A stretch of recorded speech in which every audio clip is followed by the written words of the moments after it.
সরাসরি কথায় আসি। সেটাই ভালো। এবার আমাদের ক্লাবের সরস্বতী পুজোটা ভাবছি বাইরে করব এবং একটু বড় ভাবে করব। বাহ বাহ বাহ, খুব ভালো। বাটালি হুলো তোরা সব বড় হয়ে গেছি, পুজোর দায়িত্ব এবার তোরা নে। হ্যাঁ, একদম সঠিক কথা বলেছেন। এদের ওপর এবার সব ছেড়ে দিতে হবে। আমরা তো প্রস্তুত দাদু। বাহ বেশ, তাহলে কাজে লেগে পড়। কর্মকর্তা আঙ্কেল আমাদের উপর কোনো দায়িত্ব দেবেন না? বাটালি হুলো এই পুজোর দায়িত্ব নিয়েছে, ওরাই দায়িত্ব তোদেরকে ভাগ করে দেবে। এই দেখো, ওর নিয়ে তোরা এত কেন চিন্তা করছিস? আমরা সবাই মিলে ভাগাভাগি করে পুজোটা করব। একটা কথা আছে না, 10 মিলে করি কাজ, হারি জিতি নাহি লাজ।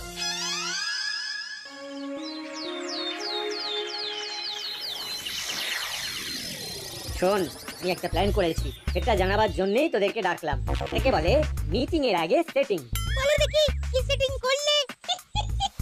আরে সেটিং তো আমাদের, ওই নাটবল্টুকে তো আমাদের মধ্যে রাখবো না। কাজের ভাবটা ভেবে ফেলেছি। কি ভেবেছো বাটালিদা? এই তো আমরা এই চাঁদার ব্যাপারটা দেখবো, আর এই যে যা চাঁদা দেবে তার থেকে 10% আমরা আমাদের কাছে রাখবো। আরে বাবা, ওই বিল বই দেখলেই তো সবাই জানতে পেরে যাবে। এই শোন, ওই ব্যাপারটা তুই আমাদের উপরেই ছেড়ে দে, তোকে ওসব নিয়ে একদম ভাবতে হবে না। তুই হলি গিয়ে এই আমাদের ক্যাশিয়ার।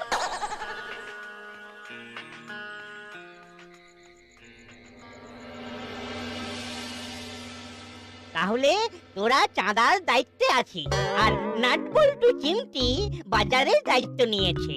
গুড, খুব ভালো।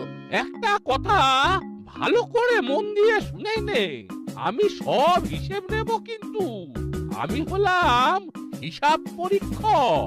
আমাদের হিসেবে একদম পরিষ্কার থাকবে প্রফেসর আঙ্কেল। আর নাটবল্টু, তোদের উপর বাজারের দায়িত্ব। ফল পাকুড় সবজি টবজি যা কিনবি সব পাকা বিল নিবি। আলু পটল যা কিনবো সবকিছুর পাকা বিল নেবো। হ্যাঁ হ্যাঁ, হিসেব একদম পরিষ্কার থাকবে। আর তোদেরও চাঁদার বিল যেন পরিষ্কার থাকে। হিসেবে গরমিল হলে কিন্তু গাঁটটা মনে থাকে যেন। গাট্টা মানে রাম গাট্টা। তাহলে কাল থেকে চাঁদা তোলা শুরু কর।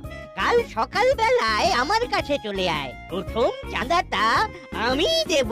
ঠিক আছে ঠিক আছে দাদু। ব্যাস, কাল থেকে শুরু হবে অভিযান। কিরে হুলা, ভাবলাম এক, হয়ে গেল আরেক। এবার কি হবে? তুই ঘাবড়াচ্ছিস কেন? বিল বইটা ভালো করে দেখ। এই বড় দিকটা এটাকে স্লিপ বলে, যে চাঁদা দেবে এটা তার হাতে যাবে। আর এই এই ছোট দিকটা হলো কাউন্টার পার্ট, এটা আমাদের কাছে